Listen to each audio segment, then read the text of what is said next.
ओम गणेश हर हर महादेव। वैशाख पूर्णिमा अमावस्या अंत में बात कर रहा हूँ। बहुत सारी जगहों पर अभी वैशाख पूर्णिमा आने वाली है और वह 23 तारीख गुरुवार को है। उस दिन कुर्म जयंती में है। वैशाख स्नान का भी बहुत बड़ा महत्व है, लेकिन इसके अलावा हम क्या कर सकते हैं जो वैशाख माह के विषय में शास्त्रों में कथित है। और इसे पुष्करण नामक सजना भी देवों के द्वारा वरदान में प्राप्त हुआ है। आज उस विषय पर हम बात करेंगे। अगर आपको यह विषय वीडियो पसंद आए, लाइक करें, शेयर करें और चैनल पे नए हो तो सब्सक्राइब अवश्य कीजिएगा। तो जैसा लिखा हुआ है कि वैशाख की कीर्ति की मांगी तिथ योति व पूजिता, स्नान दान विहि नास्ता ने च पांडु नंदन। अर्थात वैशाख माह की पूर्णिमा, कार्तिक माह की पूर्णिमा और माघ माह की पूर्णिमा, ये जो 3 पूर्णिमा है वह पूरे वर्ष में सर्वोत्तम पूर्णिमा मानी गई है। किस तरह से? तो स्नान दान जप तप होम यज्ञ, ये जो सारी क्रियाएं हैं आध्यात्मिक दृष्टिकोण से वह उस दिन अवश्य करना ही चाहिए। इसको न करके भी खास करके जो 2-3 विषय बताए हैं, स्नान दान और स्मरण, यह 3 तो अवश्य हर मनुष्य को करने चाहिए। अब क्या करें? तो अगर इस वर्ष जैसे मैंने शुरुआत में कहा कि 23 मई 2024 जैसे उस दिन कुर्मा जयंती है, भगवान विष्णु के ही अवतार कुर्म भगवान, उनकी जयंती है। उस दिन बौद्ध पूर्णिमा भी है। उस दिन विशाख स्नान का खास करके महत्व है। जो भी प्रातः काल संभव हो, आपको समय मिले तो तीर्थ में अवश्य स्नान करना चाहिए।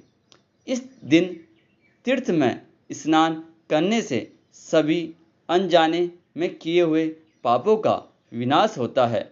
इस दिन अगर कोई मनुष्य यथाशक्ति अपनी स्थिति के अनुसार किसी जरूरतमंद को, किसी गरीब को, किसी ब्रह्म देवता को या किसी मंदिर में कोई दान करता है तो उसको भी अमेघ यज्ञ जितना फल प्राप्त होता है। इसके अलावा उस दिन जैसे आप माधव नाम का स्मरण कर सकते हैं, मधुसूदन नामक स्मरण कर सकते हैं, या फिर इसके अलावा अपने इष्ट देवता का मंत्र। लेकिन वैशाख माह में विशेष रूप से जो बताया है कि श्रीमद् भगवद गीता के किसी भी अध्याय का पाठ या श्रीमद् भागवत महापुराण के किसी भी अध्याय का या फिर एक श्लोक का भी स्मरण या पाठ कर सकते हो, या फिर सर्वोत्तम सबसे श्रेष्ठ जो उत है श्री विष्णु सहस्त्र नाम से शंख में दूध भरकर भगवान विष्णु के किसी भी स्वरूप के ऊपर अभिषेक करना, यह 3 पुष्करण संज्ञाओं में दिया हुआ है। लेकिन पूर्णिमा के दिन अगर कोई यह करता है तो ऐसा कहा जाता है कि प्रतिदिन प्रतिपद ही प्रतिदिन और हर एक कदम पर जैसे अश्वमेघ यज्ञ किया गया हो, उसका जो फल प्राप्त होता है वह फल प्राप्त होगा। अगर कोई मनुष्य विष्णु सहस्त्र नाम बोलते हुए, जपते हुए, पाठ करते हुए शंख में दुग्ध भर के फिर भगवान विष्णु के ऊपर अगर अभिषेक करता है तो वह भी खास करके वैशाख शुक्ल पूर्णिमा में अवश्य करना चाहिए। जैसे मैंने शुरुआत में स्पष्टीकरण दिया था कि कई जगहों पर अमावस्या अंत ही गिना जाता है। तो बहुत सारी जगहों पर वैशाख पूर्णिमा अभी 23 तारीख गुरुवार को होगी और बहुत सारी जगहों पर पूर्णिमा माह की गिनती की जाती है। आप जिस प्रांत में उसी हिसाब से कर सकते हैं, लेकिन मूल रूप तो यही है कि इसमें भक्ति भाव तो है ही। तो भक्ति या भजन कीर्तन स्मरण करने से कोई दोष नहीं लगेगा, वो चाहे पूर्णिमा हो चाहे वो अमावस्या हो। इस वैशाखा पूर्णिमा में अवश्य यह चीज करें। इसके अलावा भगवान विष्णु के सामने एक गौ माता के घी का दीपक प्रज्वलित करें। दीपक प्रज्वलित करने के बाद भगवान को प्रार्थना करें, ओम विष्णुवे नमः, ओम दीप नारायण नमः।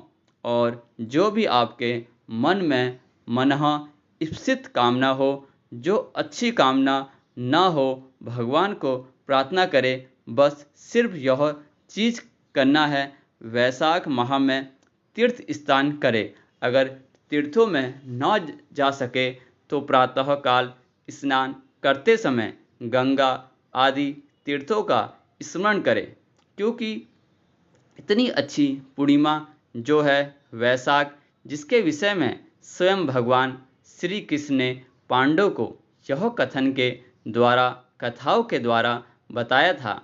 और जैसे स्कंद पुराण में तो एक एक कथा दी है, खास करके एकादशी, द्वादशी, त्रयोदशी, चतुर्दशी और वैशाख पूर्णिमा एक दिन की एक एक कथा है, जिससे भी उस समय यह तिथि के अनुसार व्रत या पूजन स्मरण किया था तो उनका जो अंत में मोक्ष पद प्राप्त होता है उसके विषय में भी कथा है। तो कहने का संक्षिप्त में यही महत्व है कि वैशाख पूर्णिमा के दिन अवश्य अच्छे सत्कर्म करने चाहिए। यह था आज का विषय।